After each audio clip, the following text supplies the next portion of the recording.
இப்படி உன் பக்கத்துல உட்காந்து உன் தலைய வருடி விடணும்னு நீ ரொம்ப ஆசைப்பட்டல்ல. இப்போ நானே வருடி விடணும்னு நினைக்கிறேன். ஆனா முடியல. நான் உன் மனசை புரிஞ்சுக்கணும்னு தானே நீ ஆசைப்பட்ட. நான் உன் மனசை புரிஞ்சுக்கிட்டேன். என்ன கொஞ்சம் லேட்டா புரிஞ்சுக்கிட்டதுனால எந்த பிரயோஜனமும் இல்லாம போயிடுச்சு. நானும் நீயும் ஒன்னா வாழணும்னு நினைக்கும் போதுதான் நான் இதுக்கு முன்னாடி செஞ்ச பாவம் எல்லாம் சேர்ந்து எனக்கு எப்படி நடந்து போச்சு. சஞ்சய் உன்னை வெறுக்கிறான், உன் கூட பேச மாட்டேங்கிறான்னு ஃபீல் பண்ணாத. அவனுக்கு உன் மேல இருக்கிறது கோபம் மட்டும்தான், வெறுப்பில்லை.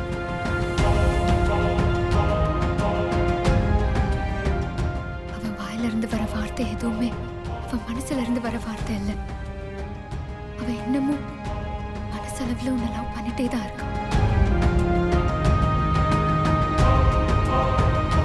கோபம் மட்டும்தான் இங்க நடக்கிற எல்லா பிரச்சனைக்கும் ஒரே காரணம்.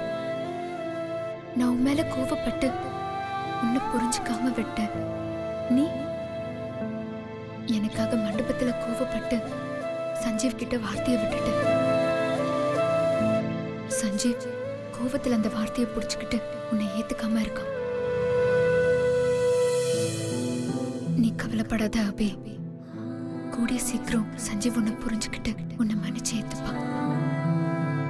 நீங்க 2 பேரும் 100 வருஷம் சந்தோஷமா ஒத்துமையா வாழ்வீங்க.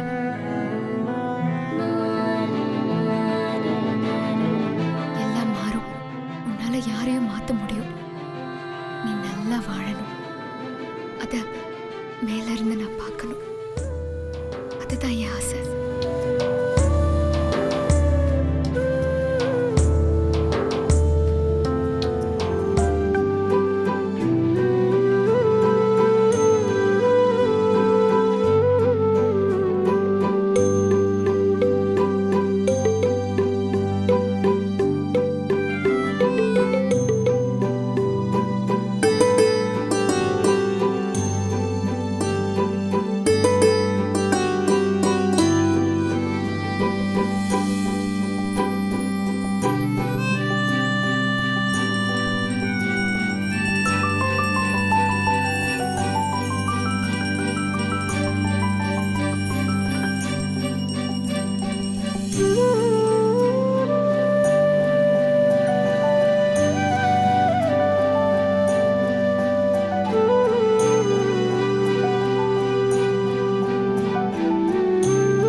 வாசனையா இருக்கு.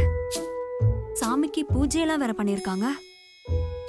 காலங்காத்தால யார் இத பண்ணிருப்பா?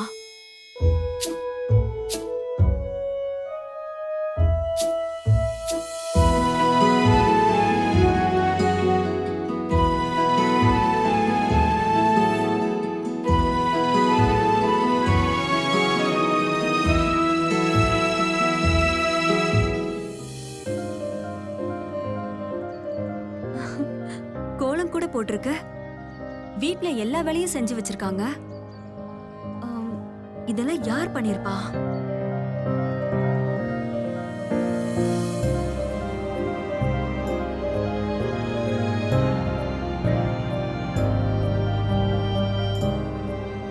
ஒருவேளை அபியா இருக்குமோ? அத்தை,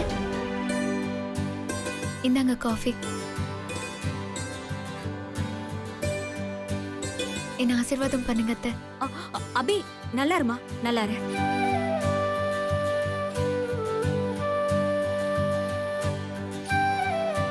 அபி இதெல்லாம் பண்ணது நீதானா? ஆமா அத்தை.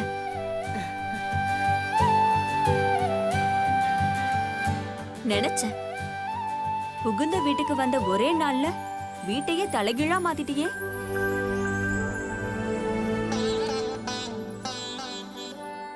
எனக்கு அப்புறம் பொறுப்பேத்துக்கிட்டு ஒரு மகாராணி மாதிரி இந்த வீட்டை பாத்துக்க போறது நீதான்னு சொல்லாம சொல்லிட்ட. வீட்டை கூட்டி பெருக்கி சாம்பிராணி போட்டுட்டா அவ இந்த வீட்டு மகாராணியா? எல்லா வேலையும் செய்யறவ இல்ல மகாராணி, அந்த வேலையெல்லாம் செய்ய வைக்கிறவ தான் மகாராணி. இந்த வீட்டை பொறுத்த வரைக்கும் நான் தான் மகாராணி. அவ என்னைக்குமே எனக்கு சர்வீஸ் பண்ற வேலைக்காரி தான். சரி அபி, நான் போய் எல்லாருக்கும் காஃபி போடுறேன். அத்தை, நான் எல்லாருக்கும் காஃபி போட்டு வச்சுட்டேன் அத்தை. நீங்க போய் குளிச்சுட்டு வாங்க, நான் போய் எல்லாருக்கும் காஃபி கொடுத்துறேன். போற போக்க பார்த்தா மாமியாருக்கு எந்த வேலையும் வைக்க மாட்டேன்னு நினைக்கிறேன். ஆமா சமந்தி, என் பொண்ணு இருக்கிறப்போ நீங்க எப்படி வேலை செய்யலாம்? சமந்தி, நீங்க வேணா பாருங்க, இனிமே என் பொண்ணு உங்களை எந்த வேலையும் செய்ய விட மாட்டா. ஆமா அபி, நீதான் என்னைக்குமே எனக்கு செல்ல மருமக.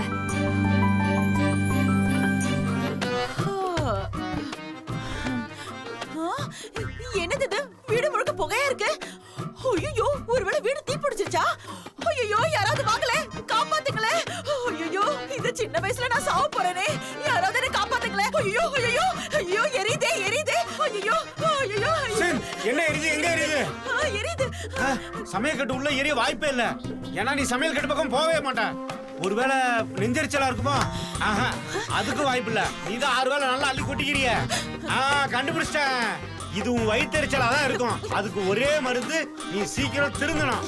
அதுக்கு வாய்ப்பே இல்ல. முட்டாள் காளி, உனக்கு அறிவு இல்ல. முதல்ல சுத்தி பாரு, வீடு ஃபுல்லா புகையா இருக்கு, எரிஞ்சிட்டு இருக்கு வீடு.